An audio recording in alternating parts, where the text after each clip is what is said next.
morning. Welcome to monthly group. Hopefully, you all have been enjoying a little bit of a warm up. We're slowly getting to spring weather.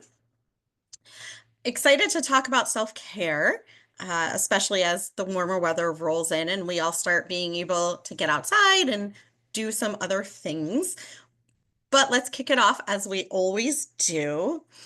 I would love for you today, in that spirit of self-care and taking care of ourselves, would love for you to invent a holiday where the whole point is to do things for yourself. Do things that you enjoy, do things that revive your spirit, your physical health, your mental health. So, what are you celebrating, or what are you calling the day? Can kind of go in either direction.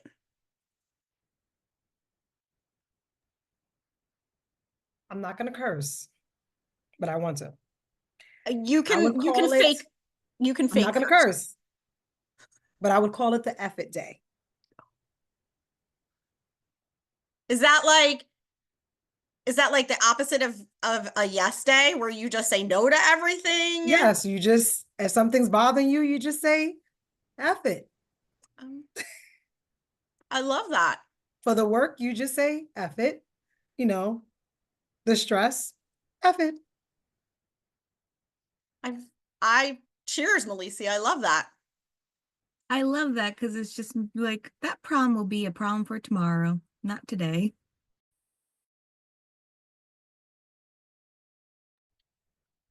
It's a good philosophy. I feel like we could practice it a lot of days. Other people. My holiday would go on for 1 week, so it's a long holiday. I'm there for it. I'm there for it. I like the F it one. It'll be me time.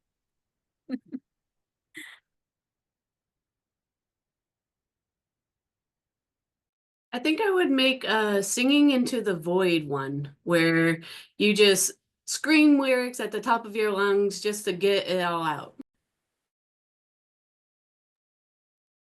I think I would. Oh, were you gonna go, Mindy? No, I was gonna say that's sounds fruitful. It just sounds like afterwards you're like, oh, go ahead, Emma. I'm excited. Go on. I think I would just call it Emma Day, like just boring, just Emma Day, because I think I would just spend it doing everything like I like, or that would make me happy. Like I would go get a massage, I'd go shopping, go like read my book, watch some shows, just like everything like that I like to do, and like definitely leave my work phone out. So, Emma, I feel like if I was going to go that route, I would need to go back to circle back to what Ellie said, and I need a whole week, not just a day. Totally. That's a week-long A holiday. week, a day is definitely not enough. I'd have to like spend each day doing one of those things. Oh my God, a day-long massage? Oh, I would die.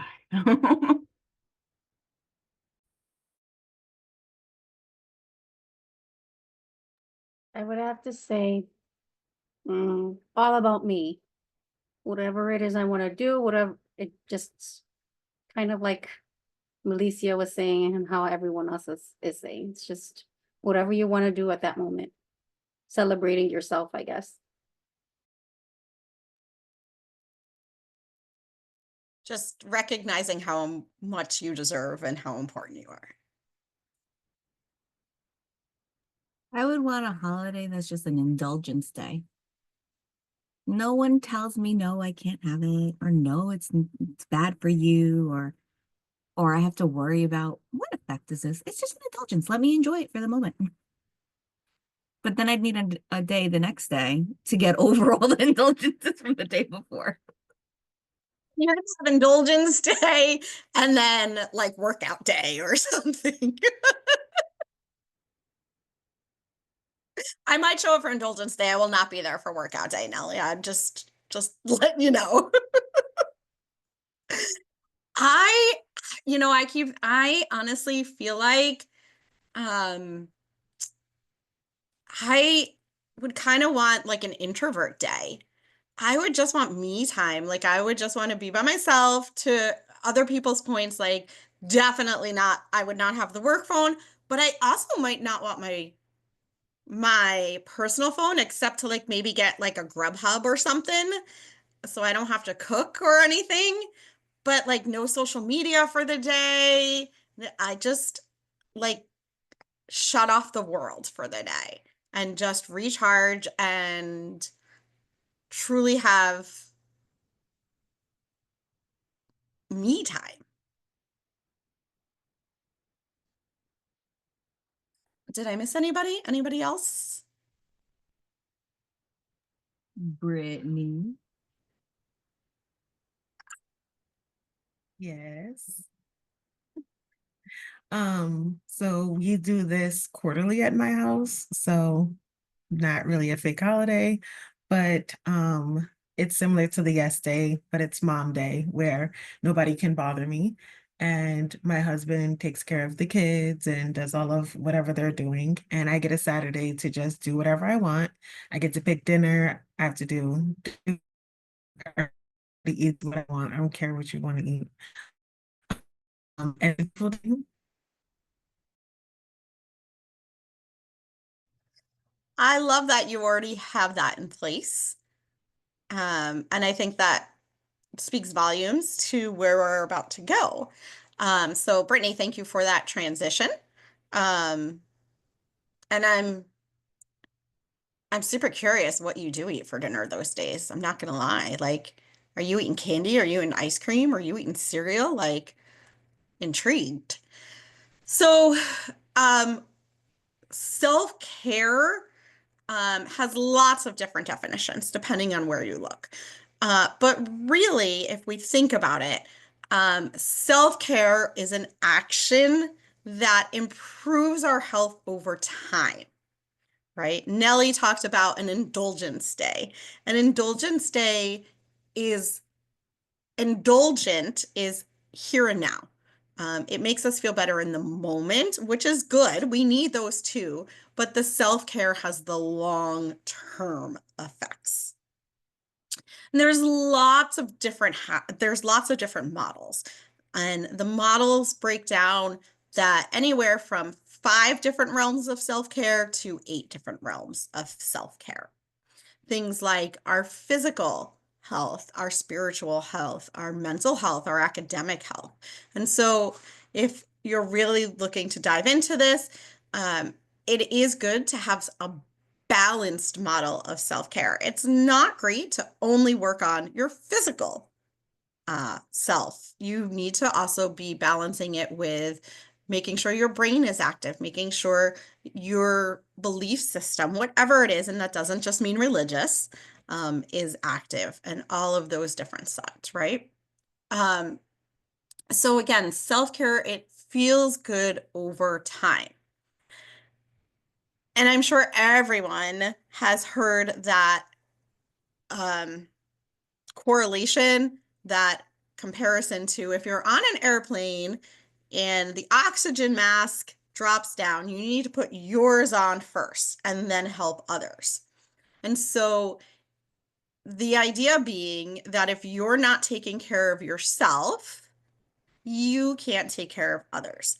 So for all of us as helping professionals and all of the foster parents as helping professionals and caretakers and whatever else their full-time jobs are or part-time or volunteer adventures, it is really important to take care of ourselves. The studies show that engaging in these self-care routines can actually reduce anxiety, depression, minimize our frustration and anger. It can reduce our heart disease. It can reduce our chances of strokes later on in life. And so just really want to take a minute to look at today, what are some of those things we can do? What are some of the things that are truly sort of the top of the list that we need to be doing on a daily basis and paying attention to? And what are some ways that we can ensure that we're working it into our overall routine in life? So I think one of the things that we really sort of as a society negate as self-care are sleeping and eating. And so I really want to start with that. So we know sleeping and eating are important to us. But how many times do we say, I'll make up for sleep next week, or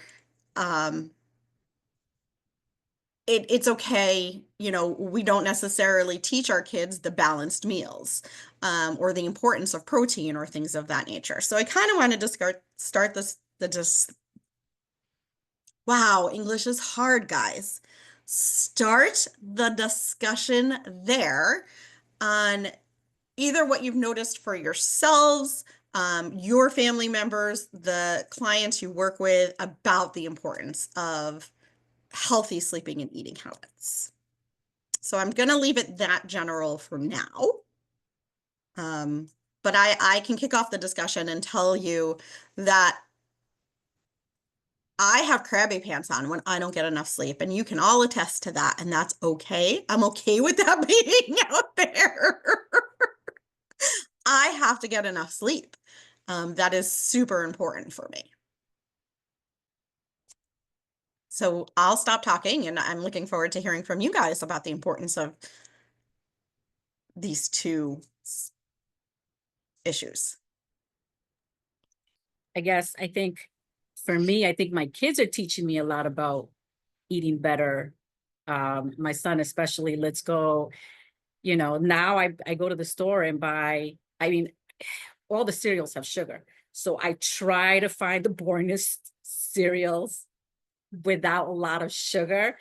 So they're just like teaching me how to, you don't need all that sugar. He pushes me to go work out with him. He takes me to the gym once a week because that's all I'll do with him, unfortunately, but I should go more with him, right? He's asking me to go. So he wants me to be healthy, right? So that's, I think that's important in order for me to be able to also support those around me. And that goes for, foster families as well. Yeah, sleep, you get cranky, you don't get enough sleep, short with everybody. That's important. So it's a process, but I'm learning about the healthy eating better. So that's a good thing. Yeah, and Ellie, I think you were just brought up a great point that it's a process, right? Getting into a sleeping pattern or sleeping habits, if this is something new, changing your eating habits, it is a process if it's going to become a healthy lifestyle. It's not necessarily something that we should expect to happen overnight.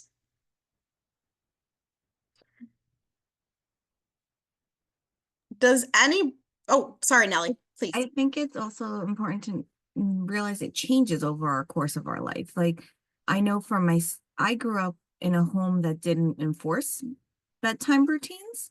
It was kind of like, okay, we're done dealing with you children for the night. Go to your room and put yourself to bed, kind of a thing. And we weren't told like you had to go to bed, or you had to like shut off the TV, or the lights or whatever, or stop playing in your room. So having children, I've learned like, no, like you need to go to sleep by a certain time. Like your body needs the sleep. And it's changed as the kids have changed, and they get older. They don't go to bed as early, or, one child, the 10-year-old has one bedtime and the 14-year-old has another bedtime. So it's based on their needs. But even for ourselves, like I remember being able to stay up really late and it was okay. You can bounce up and get it going the next day. But now, don't make me have to stay up past 10. I'm good. I want to go to bed, and even if I'm not asleep, but I want to rest and be able to have, that's my little me time is by 10, let me go to bed. And even if I'm just playing on my phone, I'm calm. It's my little routine. So I'm doing something for myself, and no one's asking me for anything else for the night. Nellie, you just brought up about routine, right? Bedtime routine. And I'm going to interweave the eating routine and habits with that. What are some tips that you've either used for your own self or family, and that you've also helped our foster families? How do we establish these routines? What are some good things to incorporate in these routines?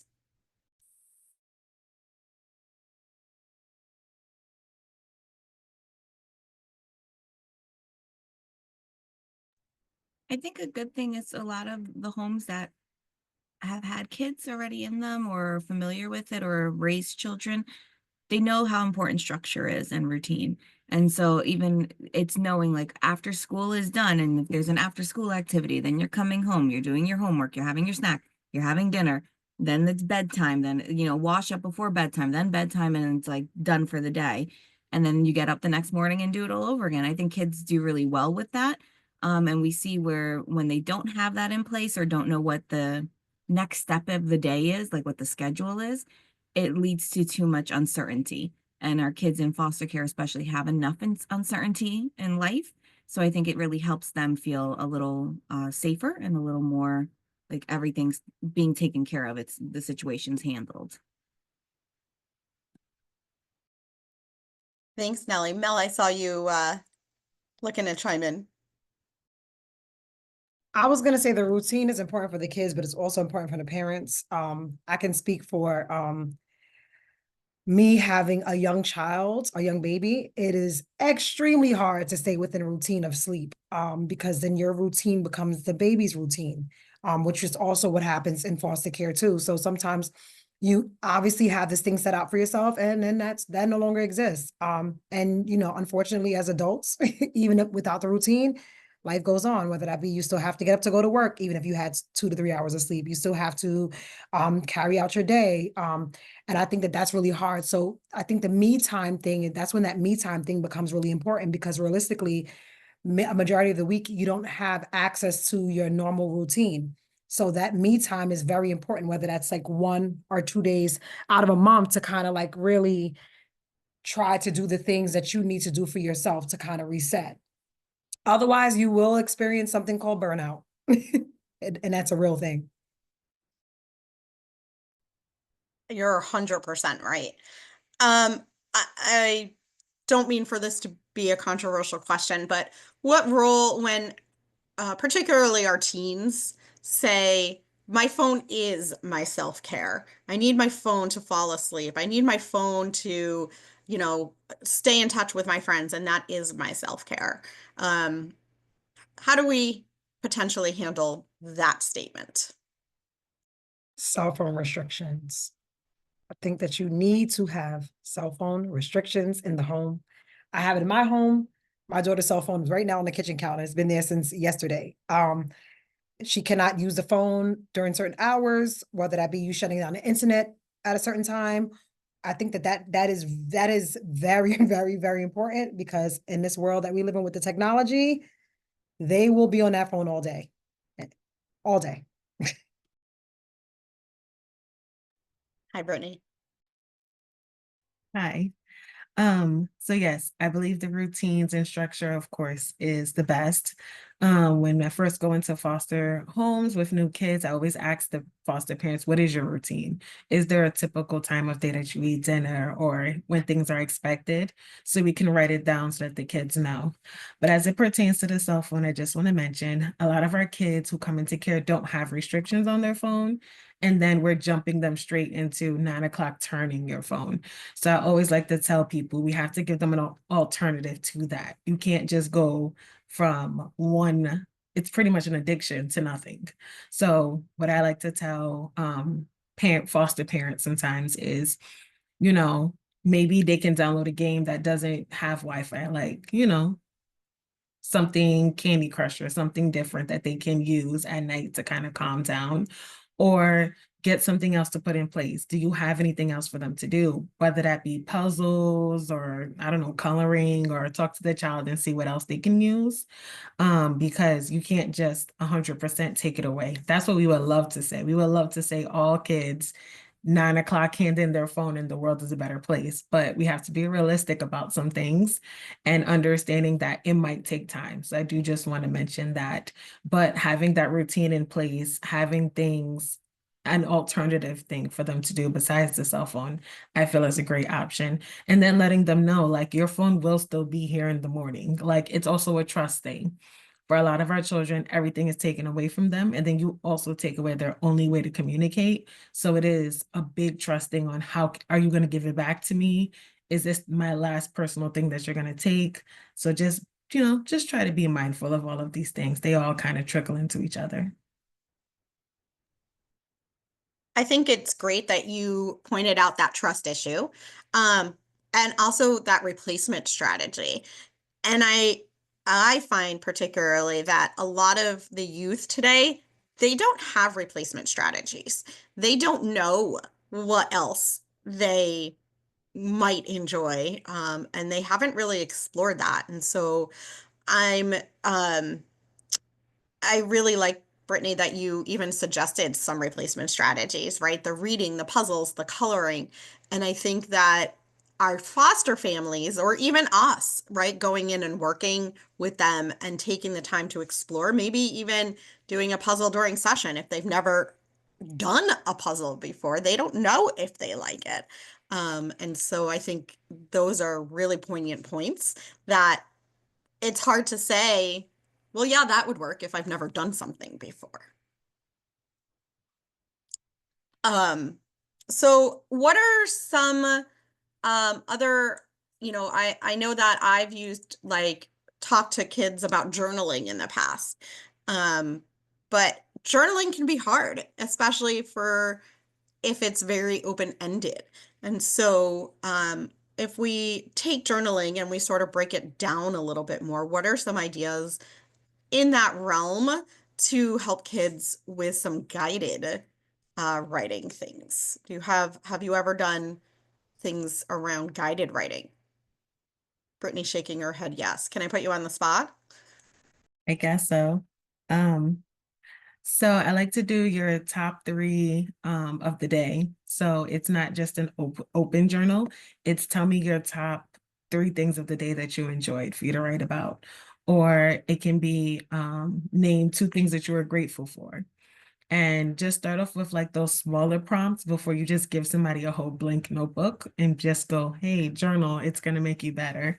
I think that helps when you kind of give them a topic, or you can say, or maybe today wasn't the greatest day.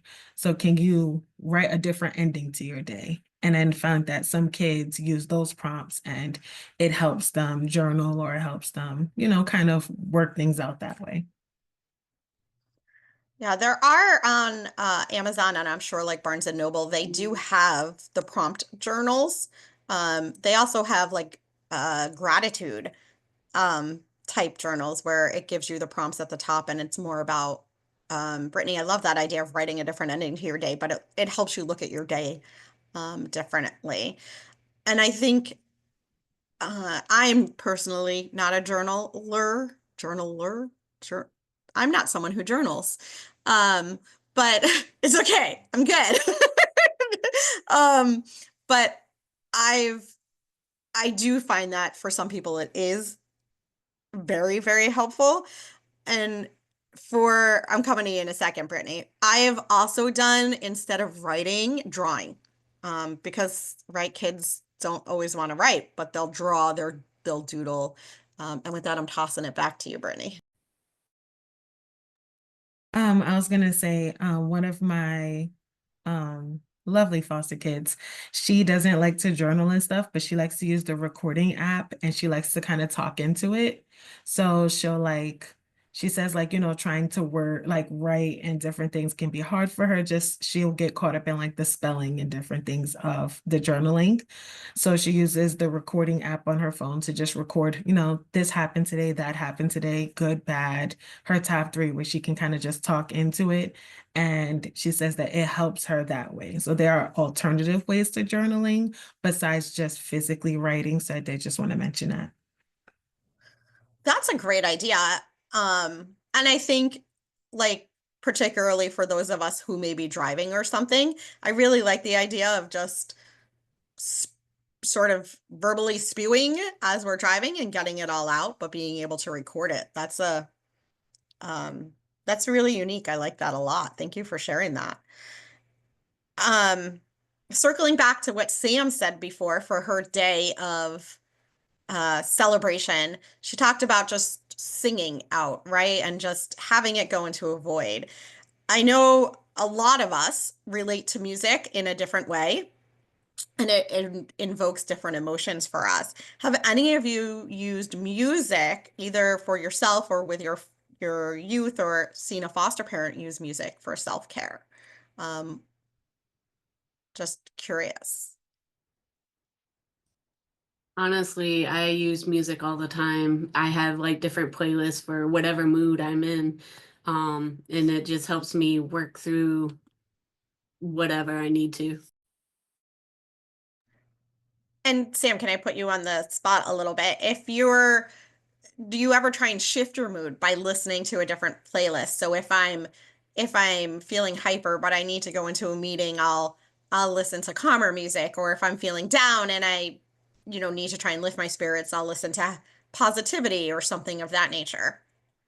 A lot of times for me, if I'm in like, say, a bad mood and I listen to that bad mood playlist, it will help me get it out. Opposed to doing it the opposite way, because then I won't be in the mood for that kind of mood or music. So for me, I have to match my mood. No, thank you for sharing that. I appreciate your honesty and being willing to talk about it. And um, I, I I think it is, for me, music is very personal to everybody. Everybody experiences it slightly differently, but I do think that it can be a very important part of self-care. I'm not sure if anybody else has anything to share around the music. Please, Nellie. My kids got so caught up with the music and certain songs that they really like and wanting to play it. So we had gotten them each their little Echo Dots or whatever, so that they have it in their room and they can play their music whenever they want, helping motivate, like when they're doing their chores or they have to clean up their room or they're tidying up. Just blast whatever you want to listen to and get it done. So a lot of times it helps them, where I've gone into the room and they're dancing and singing along, but they're getting it done. It might take a little longer, but it's still getting done. And in the same fashion, because both of them are into like band and music stuff, you're having a crappy day, go downstairs and bang on the drums for a little bit. They enjoy doing that piece, and it's allowed. So you have to be prepared as a parent though too, because sometimes if you're not in the mood for that, you have to balance it out. But it does get it out in a different way so that they can just feel better. Note to self, don't move next door to Nellie. But I think, Nellie, also to your point about when they're dancing and all of that, then they're now bringing movement in, and that we know it taps into different parts of the brain, and they're now bringing physical into their self-care too. And so I think you've illustrated the power of how self-care can be interwoven. Yeah, and it's just important because every kid has different ways of what feels comfortable. Like journaling, when you mention it, makes me cringe because I'm just like, I don't like. For me, journaling becomes very personal and vulnerable because you're putting your own private thoughts out there, and it's not always comfortable. But movement stuff or arts and crafts things where I'm doing something and making it happen in front of me gives a better feeling than that, but it still gives the same effect of there's some reflection, there's that space for yourself to work through things, but it feels differently than with like something like journaling. So how do we make time for all of this? We know it's important. We've talked about it's important. But how do we make time? Oh my God, Ellie. The cat you all saw that, right? Like the cat just ran across somewhere. No, and there was there's a dog. He just came Oh. downstairs, and then there's two cats roaming around. And there was like a shadow, and I was like, oh my God, there's a ghost at Ellie's. Okay. All right, go sit down. Go sit down. He doesn't want to sit down. Sorry. Go sit down. I was like, oh, she's calm. There's ghosts. Sorry. We know it's important, and we say to people, you have to make time for yourself, but that doesn't tell them how. And how do we prioritize? And how do we make it feel like it is important and not indulgent or selfish? Because I do think that that gets in the way sometimes, that feeling of guilt and selfishness.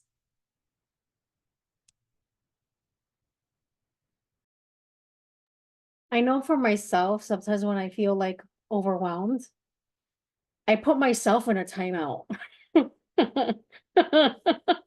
Just because I just need like a breather before I blow my top. So sometimes just going into, I mean, not necessarily getting away from the kids, like from the just removing myself from the room that they're in, giving myself just like even 5 minutes, and just even if there's noise around me, I try to kind of block it out and kind of like talk to myself. Sometimes I talk to myself out loud, sometimes I talk to myself just in my head, just so that way I can just kind of like regroup, so that way I can go back and interact with the kids. Other times, I try to put it kind of like a routine, like, okay, if the kids are quiet, this is the opportunity for me to do it. No, I just trying to make at least once a day, and if it's not once a day, like every other day. Sometimes and we recognize that sometimes it can be difficult, but just trying to be mindful of that. Yeah, Michelle, I like how you said, like, even if it's 5 minutes, right? It doesn't have to be a full holiday, a full day just for you. It can be these short bursts that give you that moment to ground yourself.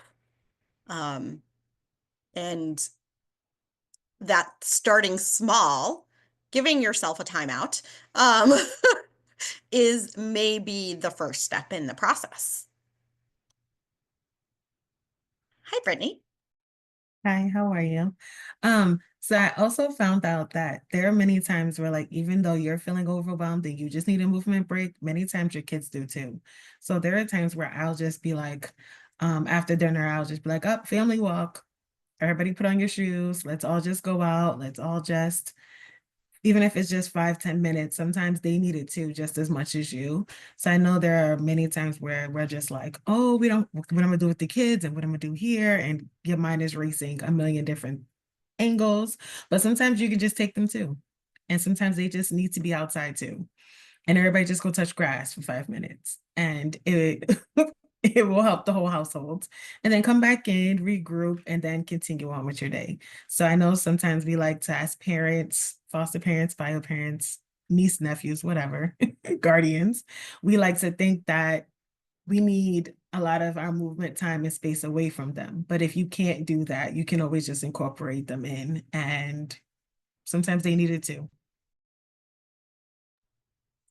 That's a great point, Brittany, that sometimes there's that shift in changing scenery or changing the routine very quickly, if your youth can handle it, that brings that sense, brings that relief.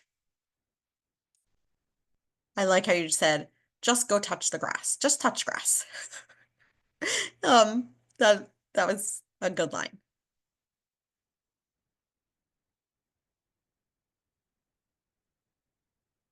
Other folks I with just- ideas on how to, oh, hi, Nellie.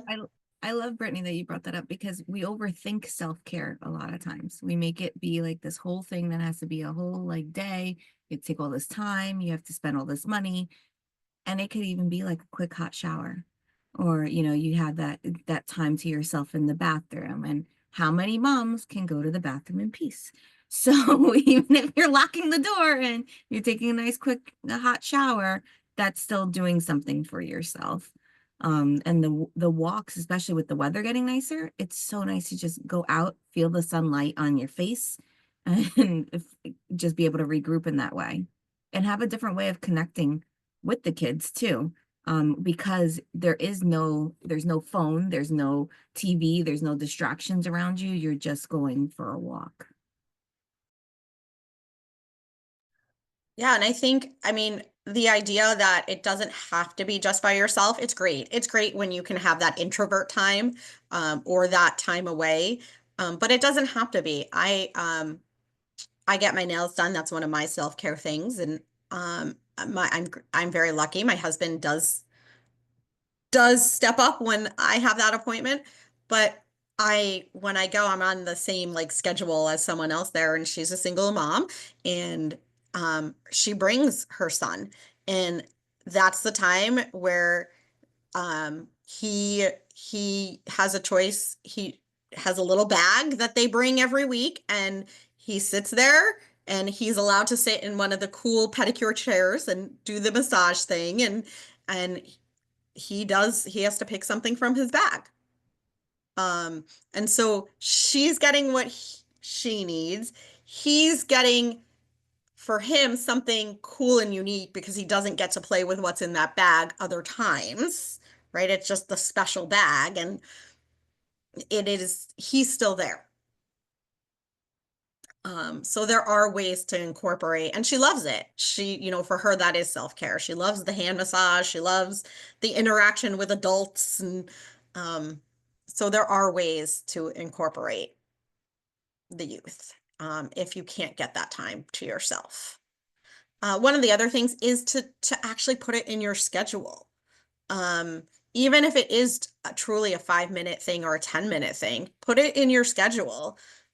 Set an alarm on your phone to stand up and stretch, or to go get a cup of coffee, whatever it is, unless you're Michelle. But yes, put it in your schedule. I wanted to add, because we forget too, boundaries is self-care. Being able to tell people no, or being able to say, that's not going to work for me, or how about we try this? We feel so guilty doing that sometimes, or we feel like we're being the bad guy, but that's part of us practicing our self-care every day and making sure that we're maintaining something that's not going to overwhelm us and that's going to work for us as well, and being able to speak up for ourselves. Yeah, that's a great point, Nellie. And even if it is, I like how you said that's not going to work for me, and coming up with a different idea, that is sort of a compromise, right? I think that's a great skill to have in your self-care repertoire, and that helps in the long run. That's exactly what self-care is. Again, it's what is going to take care of us down the road. And so being able to say, this is where I'm at today, and I can't do it today. Let's talk about next week. Let's talk about a month from now. Any final thoughts on self-care other than we all need to do it? We need to walk the walk, not just talk the talk. And oh, how we struggle with that piece. Yes, we do. So we're all going to try, everybody on here is going to try and get better, and we're going to encourage our foster parents as well to get better. But with that, thank you so much.